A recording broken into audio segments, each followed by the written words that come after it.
I'd like to tell you a couple of stories that I think illustrate important points for change.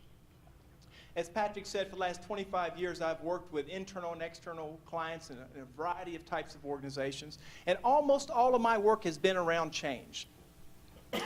And I've come to realize, in working with the diverse types of groups and diverse organizations, that we don't all feel the same about change. Let me tell you a story that illustrates that.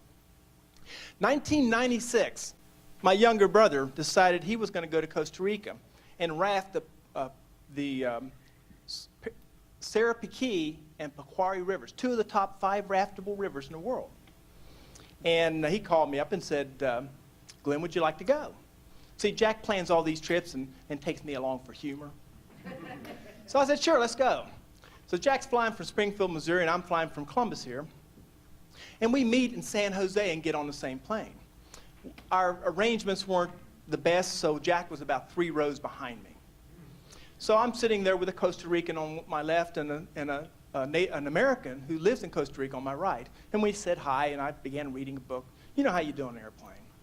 And we're almost to San Jose, Costa Rica, about a half an hour away from San Jose, when the pilot came on the loudspeaker and he said, folks, I've got some bad news for you. Now, up to that point, I'd never had a pilot say that to me in the air. Don't ever want to hear it again. He said, we've just been told that the San Jose airport has been shut down. Now, we don't know if it's 24 hours or 24 minutes. We got people on the ground, and we got plenty of fuel, so we're going to fly around up here until we figure out what's happening on the ground. That was the pilot clicked off, and all of a sudden, the communication in the plane changed. Everybody was in the same boat, literally. A few more minutes, the pilot came back on. He said, we've just been told that the San Jose airport has been shut down for 24 hours. That means we do not have a place to land in this country. We have no place to land a plane of this size in this country. We are looking into Managua, Nicaragua, and Panama City, Panama. This was 1986. There had been wars in both countries in the recent past. Now, I had never been to either country, so I didn't really have an opinion. Which my wife tells me is unusual.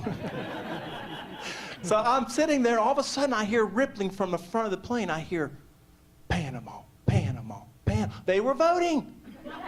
Didn't know it was a vote, so I voted with them. Panama, Panama. Pretty soon the pilot came back on the loudspeaker, said we got permission to land in Panama City. We'll be there in a half an hour. I said to myself, cool. I get a whole different country. I count countries. And this, I think, would be 19. And I didn't expect to get Panama City in addition to Costa Rica. I was excited. I looked around at Jack, and Jack looked like a chocolate drop on the sidewalk in July.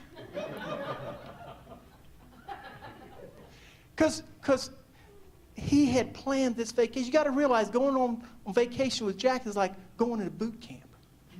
He plans this vacation in 15-minute intervals.